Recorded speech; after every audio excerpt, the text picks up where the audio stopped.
Happy Labor Day weekend, everybody. This is Thad Forrester with Patriot to the Core podcast, and welcome to the special edition. And when I say Labor Day, I know there's a bunch of you folks down there in Southeast Texas that are truly laboring. I mean, you've got to be, you're killing yourself. So many people taking care of their own belongings and homes, and then so many others that have just come from near and far to help anyone that they can. So it's truly touching to see what's going on down there amongst so much devastation. There's just a lot of good coming from all of this, and so I wanted to highlight someone who is down there actually doing something. So I've got Johnnie Yellock here. I talked to him for just a short conversation in a small break that he was taking. He's taking this upon himself. I mean, he drove down by himself. He gathered a bunch of donations and rented a U-Haul, drove from Dallas to Houston, and linked up with a church. And then he's in a neighborhood now, just helping anyone that he can. So he doesn't know the people. I think you'll enjoy this conversation. He's going to give us some good tips on what you can do to help, whether you are there providing labor or whether you donate money or donate supplies or something else. But there is something to do, but there's also, you need to be a little smart and not make any situation worse than it already is. And he tells us a little bit about that too. All right, so everybody, I've got Johnnie Yellock here on the phone with me. You know him from episode number 1. And I wanted to get somebody that's in the action, boots on the ground in the Houston area, somebody that's out down there actually doing something, and Johnny's there. So, Johnny, I guess I'll start out generally is what the crap is going on down there? I mean, it is absolutely, it's humbling, it's remarkable, it's impressive, it's uplifting. You got just a sea of assets flooding into Houston, no pun intended, but pouring into Houston to help people out in any way they can. People like me that are coming from different parts of the state, people coming from out of state. I heard of a guy that's on his way from New York, just knocking out incredible feats. A lot of money being donated, a lot of supplies being donated. I made a Facebook post that said that I was going down, and within a day and a half had raised almost $4,000 and filled up a trailer with goods and drove them down here yesterday, dropped them off at a church that disseminated them throughout the city shelters, and then drove around trying to get in the fight yesterday via a boat, but I was doing more harm to myself than good. So linked up with a church today and went to one of their attendees' homes that had about 5 feet of water inside their house, and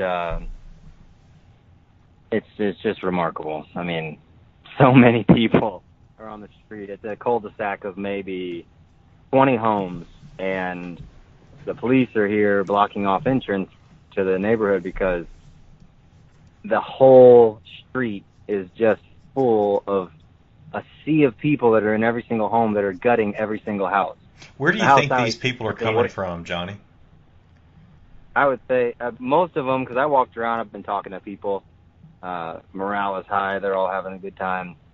They're all getting their funding and their supplies from other people or other sources. But most of it is church organizations.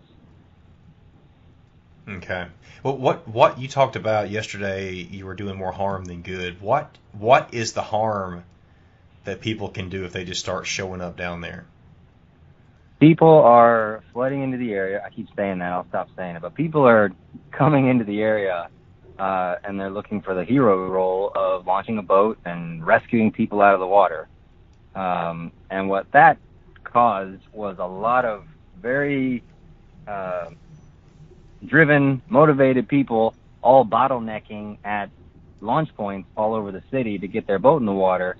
But you got people controlling those sites that aren't just letting people go out without an actual mission. So some people navigated through high waters around the city for hours and hours, like maybe 8 hours during the day, just to try to go down this road, back up, go down this road, find a route, finally get to a staging area, and then sit there for hours and maybe not even get to go out.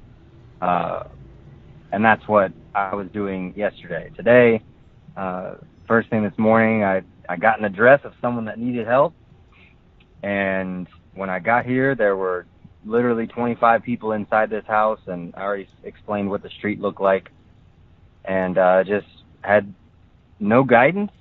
I just picked up a shovel and a hammer and started knocking out sheetrock, and that's what we've been doing all day, taking out molding and sheetrock and all the furniture, everything, boxing up whatever is salvageable.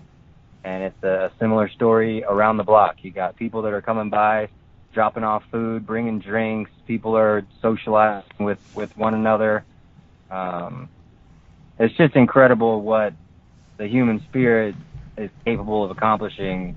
You know, this has nothing to do with state or government support. This is all just people helping people, and it's incredible to see. Where are you at right now? What part of Houston? I'm near Spring, Texas. Okay, so is there North Houston? Is there much water left? No, on the roads. Okay. No, there's not. There's not water here. The water receded pretty quickly in this area. There are parts of Houston that are still underwater, and I can't speak knowledgeably about that. I mean, if you look at Spring, it's way up there, north of Houston. Okay. And there are different places. You know, the focus is on Houston, it's the big city, but really this issue, you know, goes, you know, from Galveston all the way to Lake Arthur or Beaumont, Orange. So it's just the greater Houston area that's all been affected. You got people who were watching waters recede yesterday, but then because of levees and reservoirs having to be purged, water levels were raising at some points at 4 feet in an hour. Good grief. Areas where, you know, the National Guard comes in and tells people, get out, get whatever you can and get out, because this area is about to be underwater. Good grief. So you've talked about, you've mentioned a lot of the good, and you've also posted on your Facebook page some live videos that I saw one today. I know you've posted more, and so you get a good picture of, you know, all the piles of, now it's just garbage trash, you know, people's belongings just piled up along the street. But what are the risks right now that you're facing, or that you see people facing right now where you are? Yeah, the police siren goes by right now. Some risks. I don't know of any real risks. I mean, there are places that high water. There's a big portion of I-10 that is completely submerged. I mean, the ocean has engulfed. So, you know, low water crossings. I saw a lot of homes underwater. I was well outside. I was east of Houston yesterday driving around, and even got so far into it that I had to have a state trooper escort me westbound in the eastbound lane of I-10 to get me out of there. What were you driving? I was driving my Volkswagen SUV. Okay. I was by myself. I was trying to link up with friends, and got to a position where I was like, I don't need to drive through that. So I turned around, and on my way back, I came up on a roadblock, and there was a police officer, and I said, what's the best way to get back to Houston? And he looked at me bewildered, like, how in the world did you get here? I pulled him off his post, and he had to drive me, my overzealous butt, back to where I was supposed to be. So I learned my lesson, got some sleep, fed, met up with some friends. People are just opening their homes to all the personnel that are here to help out. So I guess a potential risk would be anytime there's a natural disaster, you've got some people that are trying to capitalize on that, right? Yeah. Trying to capitalize on so much good being poured into an area. So standard crime stuff. I mean, just keep your stuff locked up, keep your stuff close to the chest, and try to do as much good as you can, which is what I've seen. What about sewage? You seen an issue there in Spring where you're at with sanitation? No, it went out pretty quick. The water receded pretty quick. If you drove down the main street right here where I am, other than the fences that are all knocked over, it's a gorgeous day. The sun's out. There's not a cloud in the sky. 87 degrees, and traffic is flowing by on both sides. So people are getting back at it, getting to work, helping out as many people as they can, and pressing on. Man, so this is September 1st that we're talking in the afternoon now. How did you get there, Johnny? Like, I guess take us back to your thought process and how you were able to even make this trip happen. I am fortunate to have left my job, and I'm focusing on my MBA at SMU, and it's only 2 days a week, Tuesday, Thursday. So I actually got invited to come down on Monday and said, no, I got to do this and this, I got class. And then that just planted the seed. By Tuesday afternoon, or Tuesday morning, I posted on Facebook that I'm going, and that's when I started raising money, and people started donating supplies. My classmates did, my neighborhood did. I rented a U-Haul trailer, paid for all that with donated money. I went to Walmart and spent about $2,000 there in supplies, filled up the trailer, and woke up Thursday morning and drove down by myself and linked up and just kept asking. I kind of let the Lord guide me. I knew that I'd find where I needed to be, and I asked friends, what have you heard is working there? And I got a hold of a church, called them, dropped off all my goods, went to another place, dropped off the rest that they didn't want to take. And then I went and chilled and dropped off my trailer, ate at Chick-fil-A, and then I realized it's the middle of the day. I've got plenty of donated money left. So I went back to the U-Haul place, hooked the trailer back up, called the donation place and asked what specifically they need, and they said they need diapers and water. So I went back to Walmart and bought a whole pallet of water, so 54 cases of water, and a pallet of diapers, which is 35 cases of diapers. Loaded them back in the U-Haul and took it to them, dropped it off, and then started driving around trying to find some action. And you're solo. You've been flying solo with all this. Yes, by myself. People keep asking. As I'm posting, people are asking, where can they go? Where can they go to help out? And my response to everybody is just literally Google what neighborhoods have been affected, and just go into a neighborhood. Park your car. Everyone's doors are open. Everyone is sweating. They're covered in sheetrock. Everyone's doing the same thing right now. It doesn't matter if you're black, white, brown. It doesn't matter. None of that matters. The beauty of catastrophe is that, like you picture the people coming out of the dust of the Twin Towers. We all looked exactly the same that day, covered in soot, united because of an event. Well, that's the beauty of times like these, is that it doesn't matter. We got to get work done, and we don't have time for that to focus on things that don't matter. So I would invite people just to, offer up your services, and I highly doubt someone's going to turn you down. Yeah. Maybe come wielding your own tools. Bring a sledgehammer, bring a crowbar, bring a flat bottom shovel so you can scoop some stuff up.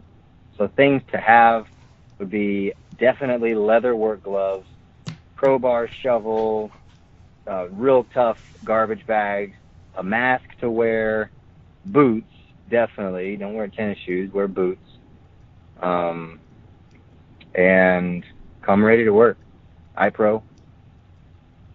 Yeah, I mean, I imagine if you show up with a camera and flip flops on, then nobody's going to want you there. And if you've got guards, you know, the National Guard or police or whoever else securing an area, they're like, you're not coming in here. But you got on some work clothes, man. Yeah, get in here. Yeah. We need you. Yep, exactly. Well, you need to get back to work, I'm sure. But Johnny, what do you have? I just wanted to get this out there so as many people as possible can hear what's going on and what the spirits are of the people, how people can help. I mean, what else do you think is good to say? You know, there's a lot of assets being sent this way, so just help out in whatever way you can, whether it's prayers or sending money into a nonprofit or supporting someone that is going, like a lot of people have done with me. But help out in whatever way you can, because you're never going to regret doing something, but you could regret not doing something. That's right. One more thing, Johnny. What about pets? Have you seen any dead animals, or what's the worst thing you've seen down there in the last 2 days? No, I haven't seen anything like that. Driving around, like I said, I saw a lot of cars overturned and underwater, and houses that were just sitting in stagnant water waiting for water to recede. But I personally haven't seen any of those things. I've heard reports of some awful things, but it's not the image here. Yeah. A lot of people are dragging all this stuff out of their house. They're like, you know, they're kind of excited that they're cleansing their house. And I guess it was obviously time to do this, because we certainly have too much stuff. Kind of a reminder that we're not meant to live in this life forever. So let go of these earthly possessions before the earth tries to take them back from you. Well, you might as well look at it that way. I mean, you got to accept the reality. Yeah, man. I mean, think about how people that had planned on starting a renovation next week. I mean, they're okay, you know. But the people that just finished their renovation last week, they're a little frustrated at that. Man, well, really appreciate you, man. There's so much good going on, and thanks for being willing to step aside for a minute and talk to me. And I'll get this posted as quick as possible, you know, tonight or in the morning on Saturday, and hopefully it just gives people an idea. It just maybe lifts people's spirits and also inspires some people to drive on to Houston and get to work. But yeah, man, thanks, and just hang on a minute, Johnny. So I will say, Johnny, what's the best way for people to follow you online? I'm most active on Facebook, so okay. My name, last name. Not too many of us. Yellock, Yellock, and I'm the second. So Johnnie Yellock II. Yeah. Okay. Johnny is Johnie, and I don't know if you accept every friend request or not, but you are active on there. So I'll just So listeners, look him up on Facebook. He is on Twitter and stuff as well as Argos, Instagram. maybe, I believe, right? Well, that's my dog's Instagram. I'm on Instagram as Yellock II. Yellock II. Okay, that's right. I get them all mixed up. I don't have Twitter, and I get them mixed up. Right. Okay. Well, great, man. Good work. God bless you. I mean, it's just nothing but satisfaction for you. I know, and I'm sure I know you're tired. I saw a picture of you today, super sweaty, and yeah. And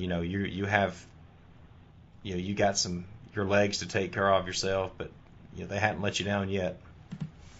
Exactly. No, these people have no clue that I have a history. I'm wearing pants and work boots, so it ain't about that. I'm able to keep going, and I'm able to keep swinging. I wish I was ambidextrous so I could start swinging with my left arm, because my right shoulder was a little cooked, but I'll be good to go tomorrow. I'm about to go look for another house on the street to start in on. Well, keep up the great work, man. Appreciate you, and I'll be talking to you in a few days, probably. Yes, sir. Good to hear from you, Thad. Thanks, Johnny. See ya.